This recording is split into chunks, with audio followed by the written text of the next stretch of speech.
வாங்க வாங்க. ஸோ மக்களே நம்ம வந்திருக்கிறது பார்த்தோம் அப்படின்னா இன்றைக்கி நான் வந்திருக்கிறது பார்த்தீங்க அப்படின்னா திருநெல்வேலி. லாஸ்ட் டைம் வந்த மாதிரி தான். ஸோ நேற்று ஃபுல்லாக சிவகாசி ஃபுல்லாக பார்த்துட்டேன். ஸோ இன்றைக்கி நெல்லையப்பர் தரிசனம் பார்த்துட்டு ஸோ ஜஸ்ட்டு நான் இந்த இருட்டுக்கடை அல்வா சாப்பிடணும்னு ரொம்ப ரொம்ப ஆசை. பட் வந்தோம், கடை இல்லை. பட் இவங்களோட தான். ஸோ விசாகம் ஸ்வீட்ஸ் பார்த்தீங்க அப்படின்னா ஹவுஸ் ஆஃப் இருட்டுக்கடை அல்வா தான். ஸோ இதில் ஒன்று டேஸ்ட் பண்ணணும் அப்படிங்கிறதுக்காக தான் நாங்கள் இது வாங்கியிருக்கோம். அது இல்லாமல் நான் வீட்டுக்கும் வாங்கியிருக்கேன். பட் சேம் வே இங்கே கருப்பட்டி அல்வா, நார்மல் அல்வா எல்லாமே இருக்குது. கருப்பட்டி அல்வா பார்த்தீங்கன்னா 600 rupees வருது.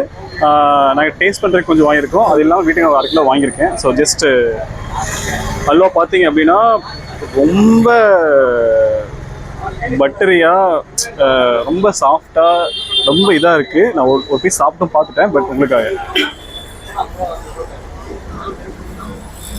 அன்பளிப்புகள் எப்போ சொல்கிறேன், ஏன் திருநெல்வேலிக்கு அல்வா வந்து அவ்வளோ ஃபேமஸ்ங்கிறாங்க அப்படின்னா கண்டிப்பாக ஒன்ஸ் இன் லைஃப் எல்லாருமே வந்து கண்டிப்பாக சாப்பிட்டு பாருங்கள்.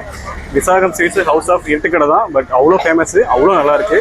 கண்டிப்பாக ஒன் டைமாவது ட்ரை பண்ணி பாருங்கள். Taste is fantabulous. கண்டிப்பாக வாங்க. And then bye from Parthiban. Thank you.